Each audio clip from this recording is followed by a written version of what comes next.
السلام علیکم ورحمۃ اللہ وبرکاتہ۔ محترم سامعین،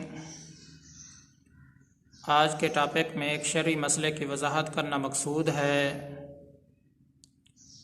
وہ شرعی مسئلہ یہ ہے،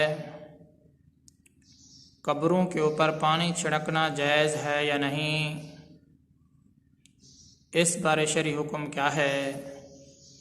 تھوڑی سی تفصیل آپ حضرات کے سامنے عرض کر دی جاتی ہے۔ محترم سامعین، یاد رکھنا چاہیے، میت کو دفن کرنے کے بعد مٹی کو جمانے کی غرض سے یا قبر کی حفاظت کی غرض سے قبر کے اوپر پانی چھڑکنا ایک مستحب عمل ہے۔ خود نبی علیہ الصلاۃ سے اس کا ثبوت ہے۔ پیارے پیغمبر حضرت محمد مصطفیٰ احمد مجتبیٰ صلی اللہ علیہ وآلہ وسلم نے خود حضرت سعد رضی اللہ تعالی عنہ کی قبر پر اور اسی طرح اپنے بیٹے حضرت ابراہیم رضی اللہ تعالی عنہ کی قبر پر پانی چھڑکا تھا، اور اسی طرح حضرت عثمان بن مظعون رضی اللہ تعالی عنہما کی قبر پر پانی چھڑکنے کا آپ علیہ الصلاۃ والسلام نے حکم دیا تھا۔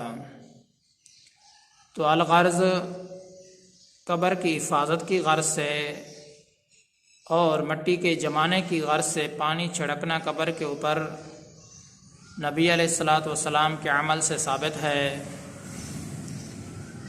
کسی وقت بھی جب قبر کی مٹی منتشر ہو جائے تو قبر کو ٹھیک کر کے اس کے اوپر پانی چھڑکنے میں کوئی حرج کی بات نہیں ہے، لیکن ہر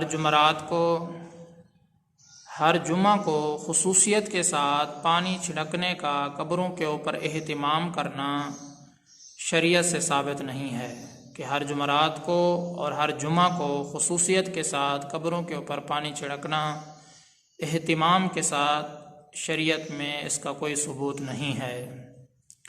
تو محترم سامعین، مٹی جمانے کی غرض سے یا قبر کی حفاظت کی غرض سے اگر پانی چھڑکا جائے تو قبروں کے اوپر اس غرض سے پانی چھڑکنا تاکہ مٹی جم جائے اور قبر کی حفاظت رہے، یہ نبی علیہ الصلاۃ والسلام کے عمل سے بھی ثابت ہے، اور ایسا کرنا ایک مستحب عمل ہے۔ حضور علیہ الصلاۃ والسلام نے حضرت سعد اور حضرت ابراہیم علیہ السلام جو آپ علیہ الصلاۃ والسلام کے صاحبزادے تھے، ان کی قبر کے اوپر آپ علیہ الصلاۃ والسلام نے پانی چھڑکا تھا، اور اسی طرح حضرت عثمان بن مظعون رضی اللہ عنہما کی قبر پر پانی چھڑکنے کا آپ علیہ الصلاۃ والسلام نے حکم بھی دیا تھا۔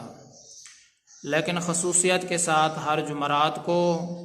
ہر جمعہ کو اہتمام کے ساتھ قبروں کے اوپر پانی چھڑکنا، اس کا اہتمام کرنا خصوصیت کے ساتھ، تو یہ شریعت کے اندر اس کا کوئی ثبوت نہیں ہے کہ ہر آدمی جمعرات کو قبرستان جائے اور قبروں کے اوپر جو ہے نا وہ پانی چھڑکے، یہ جمعے والے دن جائے اور قبروں کے اوپر پانی چھڑکے۔ خصوصیت کے ساتھ اس کا اہتمام کرنا شریعت میں ثابت نہیں ہے۔